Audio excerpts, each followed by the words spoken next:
Yo mga kabakerd, nagbibigay ako ng malunggay. Lakas nila kumain mga kabakerd. Ayan, tara, silipin natin sila. Let's go.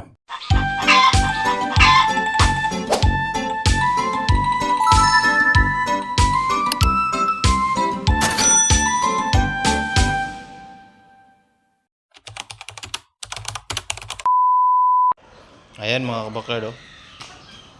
Saging at saka malunggay, binabanatan nila. Yung iba nandun pa sa labas eh.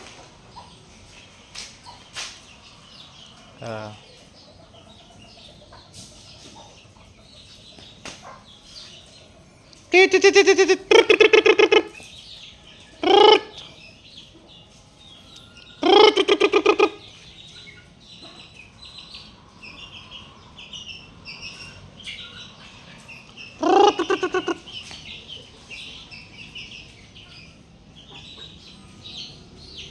ito na si Bugok mga kabakerd, oh, nilabas ko.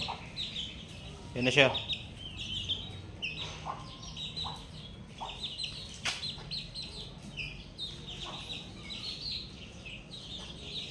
Dalawa lang yung puti, lalaki. Yung tatlong white choco.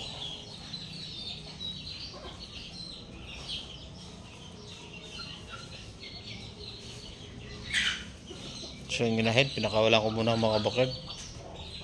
Ayan yung isa. Yung isa di ko ano kasi ito maano to eh.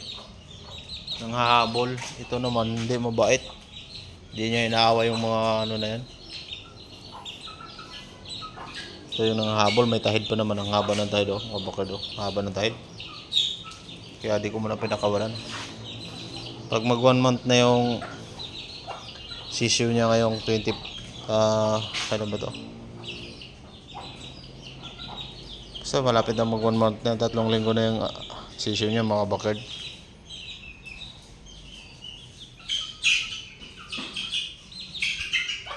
$25 yata ito mag 1 month. Ito nga tayong puti, mag 2 months ngayong 25 din. May 25. Ang lakas kumain ng saging, oh.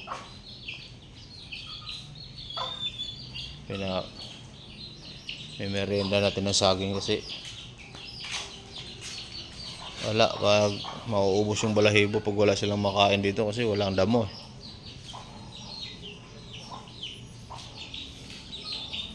Yung iba nandito, doon, nandun. Lagyan din natin ng malunggay yung ating nandito sa kulungan mga kabakerd, yung ating naka-quarantine.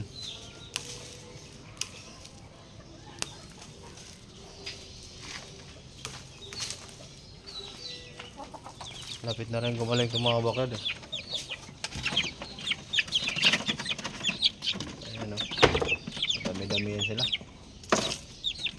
6. Pero malalakas na mga kabakerd eh. Yung mata na lang mga kabakerd, kuraysa. Gagaling na rin yan mga kabakerd. Pagaling na yan, ayun, lakas kumain ng dahon din ng ano.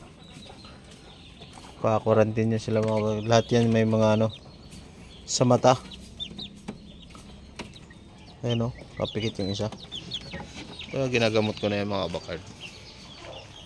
Punta naman tayo dito mga kabakerd sa ating palahi mga kabakerd.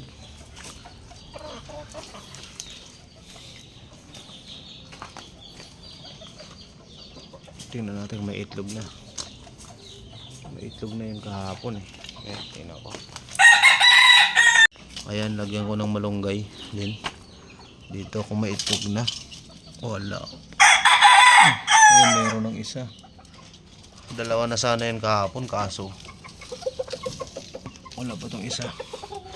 Dalawa na sana kahapon kaso ito nabasag mga kabakerd dahil pagdampot ko itong black mackerel dito kasi sa sahig to nag ano, sahig lang yan nag-itlog.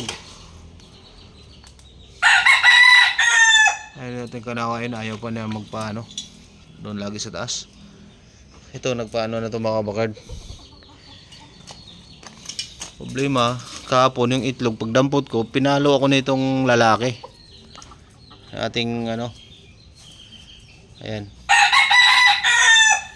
broadcock natin mga kabakerd. Pumupurma mga kabakard oh. Namamalo eh. Kasi pinutulan ko na ng tahid yun mga kabakard.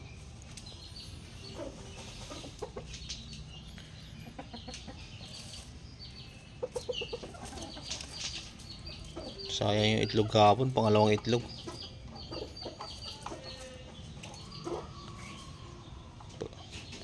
Pag nakatali to, hindi siya nang ano mga kabakard. Pag nakakulong lang, tumatapang. Ayun o. Palabas tayo ng hiraw mga kabakard. Binabae na hiraw. Kasi yung nakaraan yung nabenta kong 4 months, may hiraw, bilis na benta yung mga itim na hiraw. Binabae. Kaya ngayon, napares ko ulit sila. Na maraming lalabas na hiraw na binabae. Susunod, black mackerel.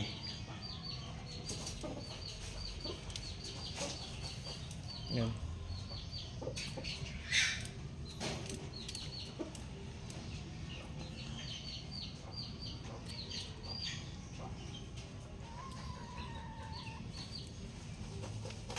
Sweater yung gray natin mga kabakard, sweater.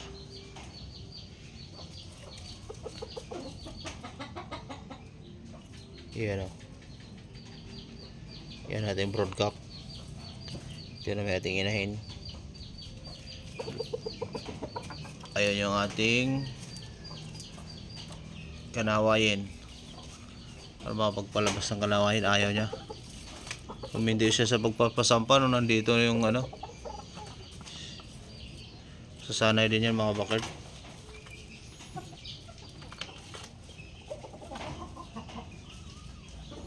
Ilagay tayong malunggay para sa kanilang ano, sinumin nila. Yan, vitamins.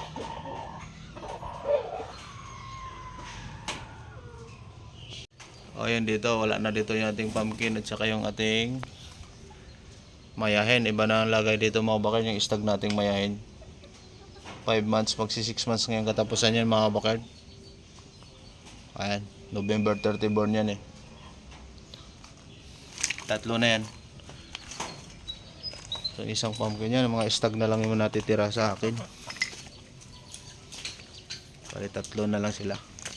Ito kasing talisay mga backyard, paleng yung buntot. Kaya di ko pa yan ang bebenta. Pagulang-gulangin ko lang muna kasi medyo paleng yung buntot niya eh.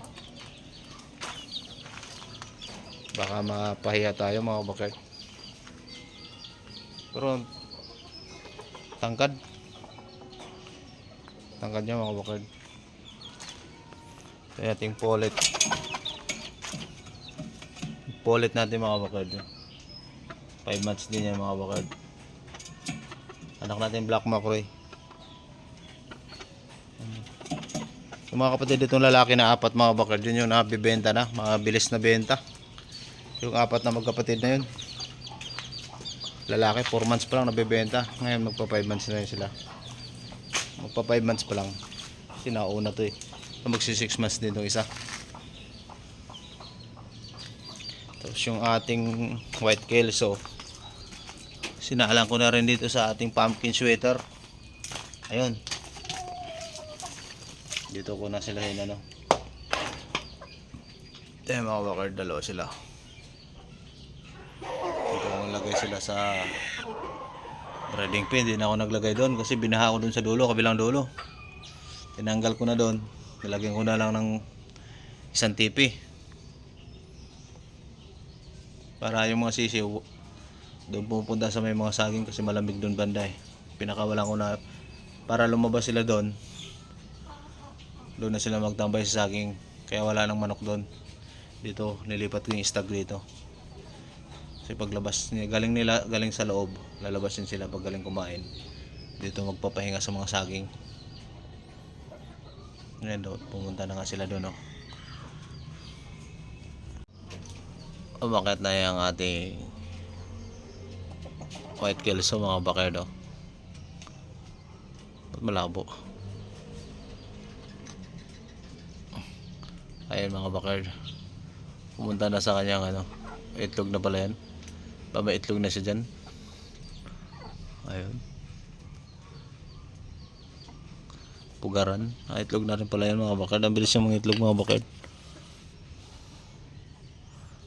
Magdadalang buwan pa yung sisiw niya. Itlog na naman siya. Madali lang talaga yung inahin pag mataba. Mabilis mong itlog. So yun lang muna for today's video mga kabakard. Sa mga hindi pa pala nakasubscribe dyan mga kabakard, please subscribe my YouTube channel mga kabakard. Sa mga nakasubscribe na sa akin mga kabakard, maraming salamat sa inyo mga kabakard. God bless.